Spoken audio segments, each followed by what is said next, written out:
नमस्कार दोस्तों। हम सभी ने रामायण में रावण की पत्नी के रूप में मंदोदरी के बारे में सुना होगा, लेकिन मंदोदरी का परिचय केवल रावण तक ही सीमित नहीं है दोस्तों। रामायण में मंदोदरी का वर्णन बेहद सुंदर, पवित्र और धार्मिक महिला के रूप में किया गया है, जिसने एक तरफ माता सीता के अपहरण के लिए बार बार रावण की आलोचना की, तो वहीं दूसरी तरफ एक कर्तव्य परायण पत्नी की तरह लगातार अपने पति को धर्म के मार्ग की ओर अग्रसर करने का प्रयास करती रही।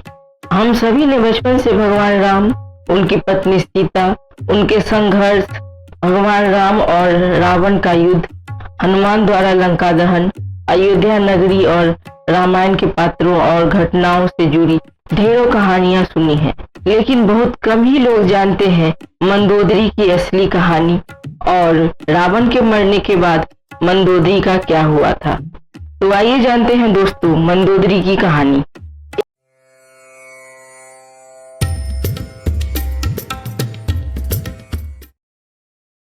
एक बार मधुरा नाम की एक दिव्य परी कैलाश पर्वत की यात्रा करने गई। वहां पर उसने भगवान शिव को देखा और वह शिव को खुश करने की कोशिश करने लगी, क्योंकि वहां वह देवी पार्वती की अनुपस्थिति में भगवान शिव को खुश करने की कोशिश कर रही थी।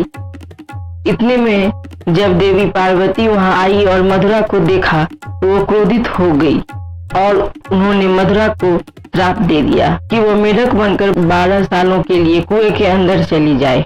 इसके बाद भगवान शिव ने देवी पार्वती से श्राप को कम करने का अनुरोध किया, लेकिन माता पार्वती वो श्राप वापस ले नहीं पाई। लेकिन वो कहती हैं कि मधुरा 12 साल के बाद अपने असली रूप में आ जाएंगी।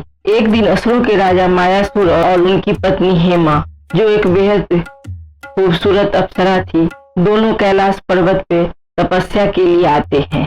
उनके पास 2 पुत्र थे जिनका नाम मायासुर और दुदंभी था, लेकिन वो एक बेटी चाहते थे, इसलिए उन्होंने कैलाश पे जाके कठोर तपस्या करने का फैसला किया। जब वो दोनों कैलाश पर्वत पर तपस्या कर रहे थे, तब इसी बीच मधुरा की 12 साल की कठोर तपस्या भी समाप्त होने वाली थी।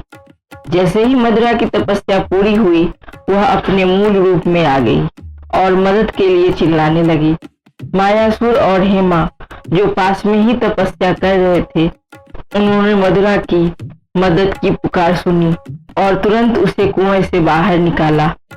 और मधुरा की सारी कहानी सुनने के बाद उन्होंने मधुरा को अपनी बेटी बना लिया और उसका नाम बदलकर मंदोदरी रख दिया और अपने महल में साथ ले गई।